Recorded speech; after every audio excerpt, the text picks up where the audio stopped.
Hello, everyone, and thank you for joining this session. Thank you, Greg, so much for joining me. I really appreciate it. Of course, happy to be here. Thank you. So, today's session, for those of you who can't see above, is called Scaling Your Voice the Human Way. Joining me today is Greg Starr. For those of you who don't know, Greg is a seasoned entrepreneur and digital innovator who knows what it takes to grow a company from zero to millions in revenue. He co-founded Carvertise, scaling it into one of the fastest growing companies on the Inc. 5000 list, and has spent years helping businesses, executives, and nonprofit leaders craft authentic, strategic LinkedIn content that amplifies their impact. After overcoming life-changing health challenges, he's turned his focus to making expert-level personal branding and storytelling accessible to anyone doing meaningful work. Please welcome Greg. Thank you so much again. That's quite an intro. Thank you. Of course, yeah. I'm here to flatter. This is only Well, to you're set very the nice. tone. Well, you've had a wonderful journey, so this is really, really exciting to talk to you today. So thank you for joining me again. I'm gonna say thank you about 40 more times, so be prepared. So to set the tone for this conversation, so as I said, you've spent years helping business grow from the ground up, and now you guide executives and nonprofit leaders, which is so cool. We have a nonprofit podcast, which is really exciting, so it's just cool to talk to you, in telling their stories authentically on LinkedIn. So, like, given your journey from co-founding a fast-growing startup to making expert-level branding accessible for everyone, how do you see AI reshaping the way leaders can leverage digital platforms to scale their influence? Well, yeah, I think with AI, there's. Have you ever heard of the phrase "race to the bottom"? Yes. Yeah, I don't think with AI there's a race to the bottom, but there's a race to the mediocre middle, right? The problem with AI is that it all sounds the same, right?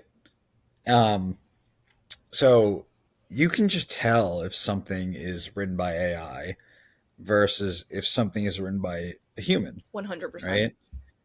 And even more, if you know that human, it's only like oh, he would never say that, like that doesn't sound like him. So there's that aspect. Um, I think what AI can do is it can help it can help analyze your thoughts, right? But you have to be the one who's creating the content, and they could help shape it up a little bit, put some suggestions. It's like having an intern on demand, you know. Um, so that's how I view content, where AI can automate cold reach outs, it can automate general responses and questions, but in terms of building a brand, I don't think AI can build a brand for you. Right? Mm-hmm. It's got to have the personal, authentic aspect. Yeah, I completely agree with that. I think that it is. I think a lot of people sometimes have expectations for AI that it can do wonders, like it can do magic of what a human can do, and that's not necessarily the case at this point, or maybe even in the future. It is something that you can tell the difference of what a like you either have to train it so well that it understands all the intricacies of what your brand represents and who you represent, but also if you don't have that expertise, then what's going to kind of what you're putting in will not be great and what comes out will not be great. Yeah, I say it's like there's have you ever heard of James Patterson? Mm-hmm. He's he's the most he sold the most books out of anyone, right? And what he does is he actually doesn't write his own books, right? I didn't know. Most people don't know that. I didn't know that. He did it first, but what he does is he outlines. He aggressively outlines, right? And then he has a ghostwriter write what he outlines, and then he edits very aggressively, right? This is so So interesting. that's that I call that the human sandwich, and that's the principle with AI is you have Yeah. to make a human sandwich, right? AI can summarize, but it can't create a theme. It can't create a story, um, and you need a human touch at the beginning and end. You know. Yeah, I completely agree. And I think that's the perspective of a lot of creatives that also incorporate AI into their work of like they have to have that vision in order to use it properly because if someone is I think it's really about if you are an expert on this industry, this field, whatever topic that you're putting in to anything AI related, you need to have that foresight and knowledge in order to properly train it and do what you need to do. And even in the creative industry, that's something that's really heavily involved. Of like it can we all hear about the it can create something with six fingers and that doesn't make any sense and like you need to be able to identify that but also if you have a vision going into it the product is going to be closer to what you're actually looking for. Yeah. So in having co-founded Cavertize, as I've talked about, and you've scaled from a $0 idea, which I guess all ideas start at $0, to 19 million in revenue with just 200,000 raised. Like looking back, what do you feel the role of technology and digital innovation, like especially platforms like LinkedIn, played in helping you scale so efficiently? Well, it took a while. I think don't let that get lost. It was 13 years, um, and the first few years were like 8,000, 12,000, 90,000. It's like we really built it up. Um, but the technology we had was a lot better than 10 years ago. You know, Uber was coming onto the market, which helped a lot. You can track things with your phone. You know, that wasn't available 10 years before. And so fast forward to 10 years now, it's even easier to start a company than it's ever been before.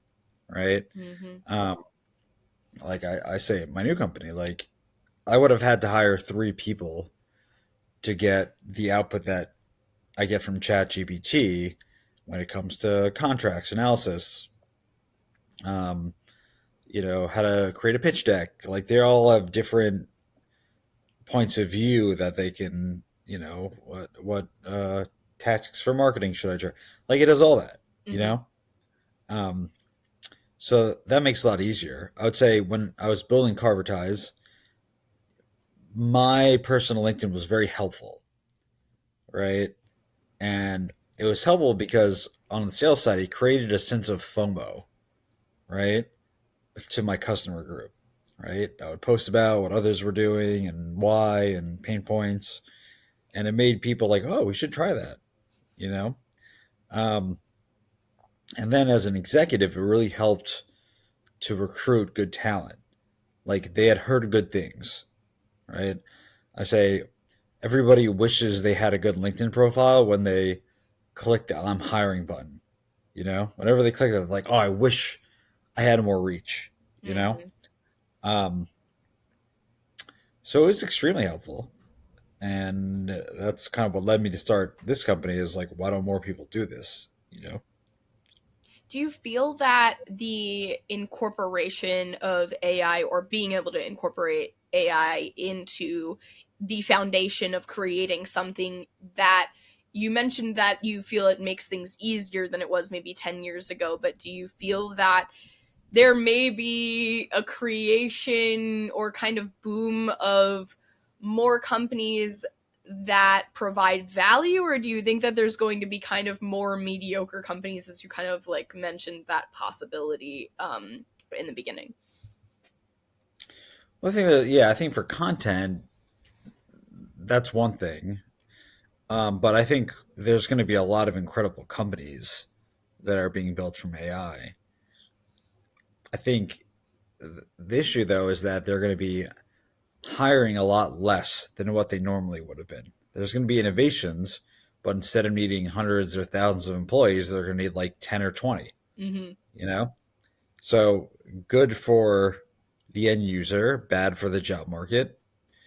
But I think this is what has happened like throughout history, Yeah, with the industrial internet, age, everything. the industrial age. Yeah. So this is just another innovation, but you will see really good companies, you will see really bad companies, you will see really good content, you'll see really bad content. Like, Do you like talking about that element of LinkedIn, like do you feel that um AI generated content and tools have kind of changed the way people tell their professional stories online? Like, are there any specific strategies that you think they could be using that won't produce like a mediocre outcome if using these tools? yeah, I think they can help. I like to use them to like, what do you think of this? And they give suggestions, and I ignore or I okay, but it's got to come from you. And I say LinkedIn is like having a cup of coffee with somebody or getting a drink with them. It's like you gotta when you get a drink with a prospect or like you'll usually close them, right? Like, and you don't just talking about the product, you're talking about you, your values, your stories, how you help people. And so I think that's the framework for LinkedIn. Is like, okay, well, tell that story to thousands of people instead of just one person. Mm-hmm. LinkedIn is like it's like a professional diary, right? So it's observations and stories that you will remember and find interesting. And odds are, if you find them interesting, your audience will also. Yeah, I completely agree. Is there like ways in which, or like you would recommend that are the most optimal ways to use maybe AI tools or some kind of automation or optimization to like help you make better content or like produce more content to be seen on LinkedIn with having the expected product that you're looking for? I don't really see a shortcut. I look at it as it's like anything. If you put effort into it and you put time into it and you're consistent, like you'll get good results. But just buying a software or just saying chat GBT make me 10 posts, you know, like it's not gonna work the same. Yeah, I can see that. No, yeah, I mean, I guess like in ways of like for to give an example, like say someone is like the being the CEO or founder of a company and having all these different tasks to deal with, as I'm sure you've experienced, like um you want to show up on those platforms, but maybe you don't have the time to devote to that. Like, what would you recommend for that kind of person? Hire someone like me. Hmm. There's no easy fix. There's no like, oh, let me use this, and I don't believe that. Like, I'm sure there are tools out there, but I don't think they would do a good job. And there's a difference between like, okay, I know I have to be on there, and you're just posting like crap, and there's a different, and then like, well, how do you really move the needle, right? So if you're really looking to move the needle, like, it's not like you can just, you know, oh, great, I'm going to use this software. They're going to automate everything for me. Like, no, I don't think so. I don't think so, No, personally. that's fair. I mean, is there any I mean, it seems like maybe there you are much more for the human-centered idea of things than using those kind of automated tools. So what kind of ways would you feel is there any areas in which you think should be automated? Well, if we're talking about content, Mhm. right, and we're talking about automation, I think AI, what it can do is it can analyze what you're thinking, right? And that's where I think the real skill is, but I don't see it automating. Like, I don't see it saying, "Hey, create me 10 posts." Yeah. That's automation. That's like I don't see it doing that. Yeah, no, that makes complete sense. So, and not involving automation, but rather how AI can help you make more optimal posts or something that resonates with your audience more? Is there any elements that you feel it would be vital or at least incredibly helpful in that process? Well, yeah, I think it can be helpful as a another view on what you're writing. But also they like everything you write. So, nice job. This is great. So you can't really how much can you trust it? Yeah, I've talked to some people that there's like ways in which you can preface things so that it gives you a more honest opinion, which is very Yeah. funny. And that you have to do that, or that's an ability that you have of like it is nice until you tell it to be not nice to you, which is very interesting. But yeah, I think there is ways around that, but I can completely understand what you're saying in the idea that it is kind of supposed to be there to support you as it is a tool. So it's going to tell you that things are good when maybe they're not, and you need that honest opinion. So do you recommend that during that process, maybe even having a human to bounce ideas off of might be better than that anyway? The thing is, though, is it's hard. Like, what's attractive is this is on demand, Mm-hmm. right? So, like, what are you going to call up every time you have an idea for a post? Like, that's not practical hard. Also, like, who are you going to call? Um, so that I do see that as being value Mm-hmm. with AI. Yeah, and you even mentioned that you can use ChatGPT in certain areas to replace like 3 employees that you would have to hire or something like that for what you said earlier. Like, what do you personally use it for that you think is helpful that maybe others would be able to use it for? Yeah, I use it for contracts. I use it to get ideas on how to figure out things I don't know, like how to incorporate, like all the nitty gritty administrative stuff that comes with running a business. Um, so I use it for that. I use it for like helping analyze like the pain points I'm providing to clients. I'm using it to help craft a pitch deck, right? Like how would you craft it? So that gives me ideas as well. Also for recommendations, like just like I search Google, like what are the 3 best things you'd recommend in my position? Mm-hmm. You know, um, I found the software I help my clients with from ChatGPT. Like, who are the best ones in your opinion in this focus area? They analyzed them and got back to me. I was like, right. Yeah, no, I think it can be extremely helpful for looking for certain for looking for certain things that'll actually be helpful to you and your brand. Whereas I think I see a lot of people compare it to Google and how you can kind of be more specific with it when using search in relation to AI, rather than Google. Sometimes you can't be as specific with your questions and get like the proper answer or result from that. So it definitely is helpful in that kind of search for sure. Can so like kind of switching gears a little bit, having made ghostwriting more accessible for individuals who aren't in like big corporations, do you see any kind of AI incorporation or tools like generative text or analytics, like helping smaller teams and maybe like solopreneurs build a personal brand that can reach more people? Well, I'm building one of those right now. Um, So give us some insight. yeah, yeah. So I do, but I think what most people miss is that you have to handhold before they go out on their own. Like there's a bunch of classes out there, and there's a bunch of general advice, right? I mean, I could have ChatGPT teach me how to be good at LinkedIn, and it would say something. But it's a matter of doing, and it's just like working out. Like people know it's good for you.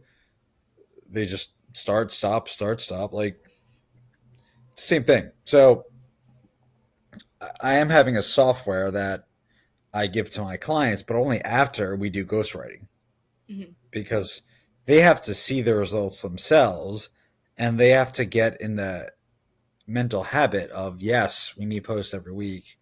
Yes, this is something that would be good to write about. Yeah, and it definitely is valuable to be able to have that. I mean, would you?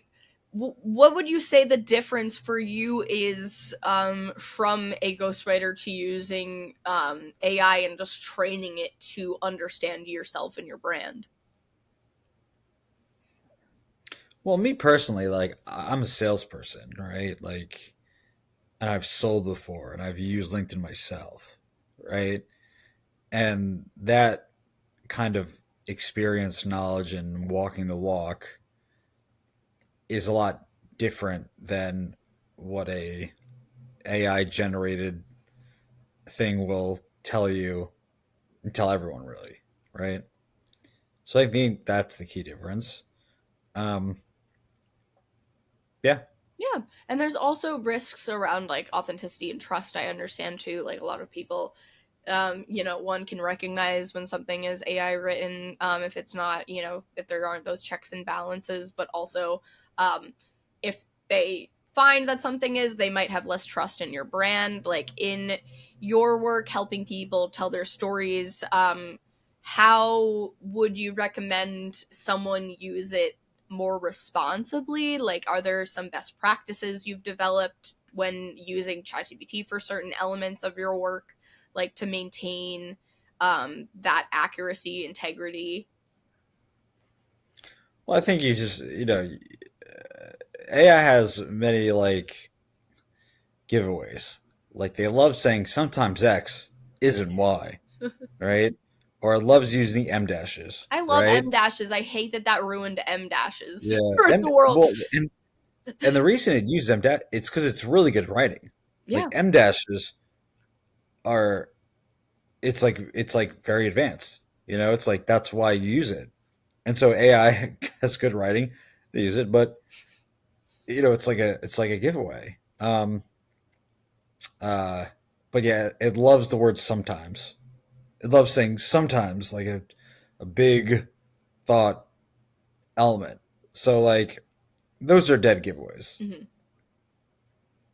So, is there any other ways in which, like, outside of kind of checking its work, like, do you think that there's ways that you can, when going into using it, do you think that there's certain strategies or things that you should implement into your structure that would make sure that it's maintaining that accuracy and, like, that trustworthy brand that you'd like to present to the world?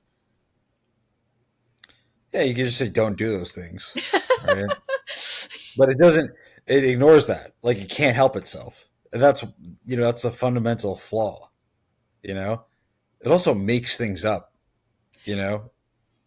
It just Yes. makes things up. I did speak to someone earlier, I think last week, that talked about AI and called it a randomly malicious intern. And the idea that it's something that you have to heavily train and then randomly it'll put its pants on backwards one day. And it just is not always completely accurate and sometimes just doesn't get the point of what you're saying at certain times too. So it's definitely not at that place in which some people hope it would be at. And it's very fun in Yeah. that way. Well, kind of looking forward for the future, like how do you see AI shaping professional storytelling, like personal branding and leadership over the next few years? Like, do you have a negative outlook on it? Like, do you think that it may promote like more um, mediocrity or more baseline similar content if everyone's using it? I think it's less about AI and more about there is a there is a trend that's shaping toward more authentic personal content. Like before, LinkedIn was always like the business side, and Instagram and Facebook were the personal side. And the key is to blend both of them in a way that's not cringe, uh, but gets to humanize you and gets you feeling familiar to prospects, right? And we saw that when Trump was elected, right? He kind of just bypassed normal media channels and just this is what I'm saying, Mm-hmm. right? Um, and that trend I think is coming down to LinkedIn, Mm-hmm. where you get 8 times more engagement from a personal post than a professional post, right? So, and that's what LinkedIn wants too. Mm-hmm. They want the personal stuff, you know? So it's all about how do you do it in a way that is appropriate for your business colleagues to see, you know? Um, so I think it's less about how AI, what's the effect that AI is going to have on it. I think it's more of like the trend is going toward you need to understand how to use LinkedIn to your advantage. No, I completely get that. I think that there is I it actually makes me hopeful that it feels like we're going towards, like, with the advancing of AI, it feels like we're going towards more of a personal touch, because that's really what makes you stand out in the noise of people using or over relying sometimes on tools like this. And so yeah, it kind of makes me happy to think about and just know that that's a trend that we're going towards. What would you then, I guess, unrelated to AI in the future, what would you recommend that people should push towards in order to stand out in this noise in digital? Well, I think the best performing posts are stories, and I say like if you told a story a couple times and you get a good reaction, like you probably have those. Like that's good LinkedIn posts, right? I also think like point of view observations is important. I've been noticing X, right? Like I'm beginning to realize why, right? I keep hearing this, but I don't really agree with it. Like that's the type of stuff that really resonates, and that's stuff in your everyday life that um, you come across. You know? Yeah, just really like looking at what you just really like telling truthful things that are happening to you that you think will resonate with audiences. I think that that's something that's really valuable, and a lot of people are looking sometimes to put on a performance or something of what they think will be a good idea or they think will resonate, but rather just being true to yourself is probably the best way to go. Well, I'm going to end this here because I think that was kind of a wholesome thought to kind of end on, of like what people should hope for in the future. But this was an absolute pleasure, Greg. I really appreciate you joining me today and kind of giving your perspective on this. I know that this event will have a lot of people that are very much for using AI in a lot of purposes, but I also appreciate your perspective of not, like in many aspects, because you have a lot of valid points about that. There are certain ways in which is not completely thorough or is not completely perfect, and that should be acknowledged in this space a bit more than sometimes it is. Yeah, a little old school, but No, yeah. there's nothing wrong with that. But I appreciate you sharing that, and thank you so much for joining me today. I really appreciate it. Thank you. Thank you. And thank you everyone for listening. I hope you enjoy your digital cut, and thank you for checking out this session. Bye guys.